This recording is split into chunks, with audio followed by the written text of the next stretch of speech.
Meron ka bang Philippine Postal ID at lumagpas na ng 3 taon? Pwede mo na yang i-renew, and kung paano at ano ang mga requirements, yan ating aalamin sa video na to.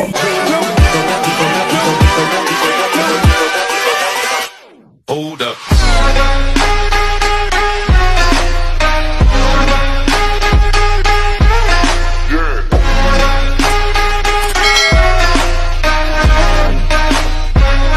Hello mga ka-vlogs! Welcome back to my channel, and bago tayo magsimula para sa episode na to kung paano nyo po i-renew ang inyong Philippine Postal ID, ayan, sa mga gusto pong sumuporta sa ating YouTube channel, maaari nyo pong i-click ang ating super thanks button na nasa baba, and kung nais mo namang maging miyembro, pwede nyo i-click ang ating join button and mamili po kayo ng mga perks na andyan.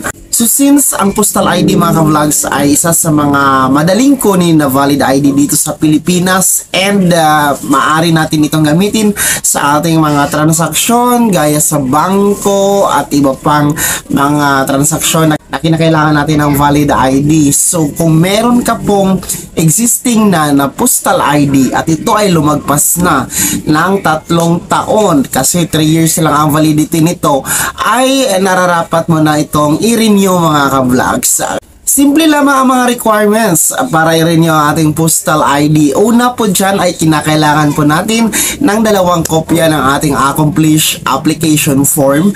Ang accomplished application form, hindi po ito binabayaran, hindi po ito pinagbibili, kundi ito ay libre lamang na ating makukuha sa pinakamalapit na postal office or post office mga ka-vlogs dyan sa inyong lugar. And pwede nyo din itong i-download sa inyong mga cellphone or laptop mga ka-vlogs, kasi pwede nyo po itong i-download sa website ni Postal ID, and mag-print po kayo ng 2 kopya. Pangalawang requirements ay kinakailangan nyo pong dalhin ang inyong original na Postal ID mga ka-vlogs. Ibig sabihin ay kailangan mo nating surrender ang ating old Postal IDs. So maaaring mag-photocopy kayo niyan mga ka-vlogs para kung hingin sa inyo ang photocopy ay meron kayong maibigay. So 2 lamang yun mga ka-vlogs na requirements na kinakailangan sa renewal ng ating Postal ID.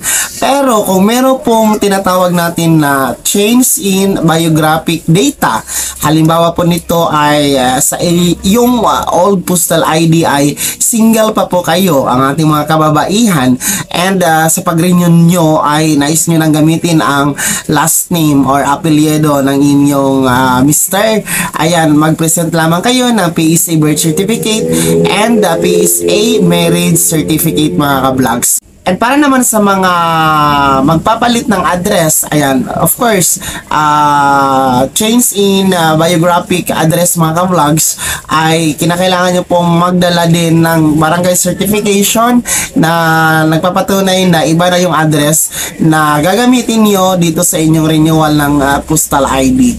So, ganun lang kadali mga vlogs ang requirements dito sa renewal ng Postal ID. So, after nyo fill upan ang ating accomplished application form, and then after natin i-surrender ang ating old Postal ID and any supporting documents, kung meron nga tayo mga change in biographic data mga ka-vlogs, ay isubmit nyo na ito sa pinakamalapit na post office sa inyong lugar, and ang bayad po nito mga ka-vlogs ay hindi pa rin nagbabago, nasa 504 pesos mga ka-vlogs. And ang ating Postal ID ay meron pong 3 taon na validity. So, valid for 3 years. Bago ma-expire mga ka-vlogs, ay pwede po natin itong i-renew 1 month before the expiration date. So, maaari nyo na yung i-renew mga ka-vlogs. So, yun lamang mga ka-vlogs.